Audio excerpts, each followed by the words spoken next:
entenda de uma vez por todas o que está acontecendo, o que é essa possível descriminalização do porte de drogas para consumo pessoal. Meu nome é Marlon Ricardo, eu sou advogado criminalista e professor de direito penal, e aqui você tem muito conteúdo a respeito de temas como esse e outras coisas relacionadas ao direito penal. Então segue para mais.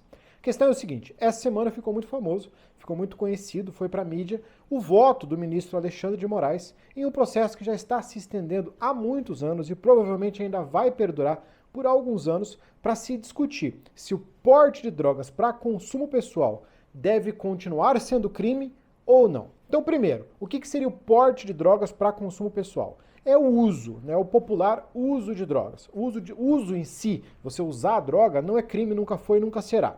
Agora, você portar a droga com a finalidade de usar, ou seja, você não está consumindo, isso é, entre aspas, um crime. Por que eu digo entre aspas? Porque toda essa discussão que está acontecendo agora é uma discussão besta, é uma discussão fútil, é uma discussão incitada por uma questão ideológica e não por uma questão técnica. Porque quando foi criado o porte de drogas para consumo, quando foi alterado esse artigo, já, ao meu ver, inclusive, deixou de ser crime. Porque lá na lei de introdução ao Código Penal fala que é crime aquilo que é punido com pena de reclusão ou detenção. É contravenção penal aquilo que é previsto em lei específica e é punido com prisão simples.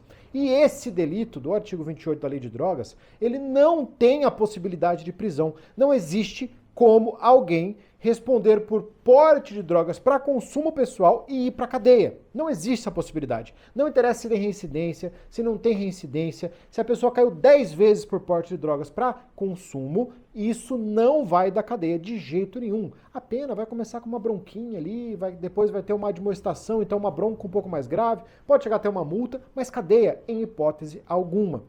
O que acontece às vezes? A pessoa ela é enquadrada como traficante. E nisso essa decisão do STF ela tem sido muito importante. O caminho que o STF está seguindo é muito importante. Em relação a, primeiro, a dar um enfoque maior à questão da maconha, né, do que as outras drogas, porque a maconha que hoje em dia, no nosso país, no Brasil inclusive, a Anvisa já liberou diversos medicamentos relacionados à cannabis, né? Então à maconha, aos seus princípios ativos. Então a maconha que tem uma grande discussão em relação a isso. E também, o mais importante, ao meu ver, e esse eu quero até a opinião de vocês nos comentários, em relação à quantidade. Porque hoje existe um problema muito sério com a lei de drogas. Quem decide se é usuário ou se é traficante, na realidade, é o policial que está na ponta.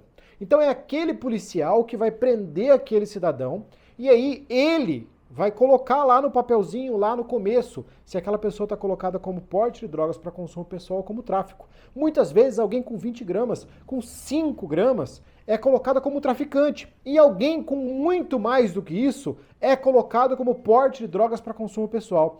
Isso gera uma discricionariedade em relação à aplicação das duas regras. Então não se tem uma regra que diga, olha, nessa circunstância é uso, nessa circunstância é tráfico. E isso, o STF está no caminho de ter uma regulamentação, que é colocar uma quantidade, como é em alguns países da Europa, por exemplo. Tem uma quantidade específica, a partir daí é tráfico, abaixo disso é porte de drogas para consumo pessoal. A questão é, o importante é que haja uma regulamentação em relação a essa objetividade do que separa o porte de drogas para consumo pessoal do tráfico de drogas. E nisso, essa ação do STF, ela está seguindo um caminho, ao meu ver, correto. Porém, ainda vai demorar bastante tempo. E esse negócio de, mas é o Congresso que deveria decidir a respeito da descriminalização. O Congresso já decidiu, mas a gente tem que entender que nós elegemos pessoas muito ruins para o Congresso, em sua maioria. Não a totalidade, mas em sua maioria. Então eles fazem leis muito ruins, como por exemplo foi essa lei. Uma lei que tirou completamente a possibilidade de aplicação de pena em uma coisa que eles continuaram chamando de crime, que é o porte de drogas para consumo. Se o próprio código, se a própria lei que criou o Código Penal, que introduziu o Código Penal falou, olha, só é crime se tiver pena de prisão, como pode algo que não tem prisão em hipótese alguma ainda ser chamado de crime? Então, no frigir dos ovos, em relação à descriminalização, não vai mudar quase nada, porque o porte não pode gerar reincidência, ele não tem basicamente efeito nenhum, ele só vai ficar um registro naquela pessoa que ela teve um porte de drogas para consumo pessoal. No resto não vai ter efeito nenhum. Porém, se evoluirmos para essa circunstância de ter uma quantidade ou um outro critério que seja objetivo, que não dependa da subjetividade de quem está na ponta, aí sim nós vamos ter uma decisão interessante. Porque o problema na realidade, pessoal, é que o preconceito está entranhado.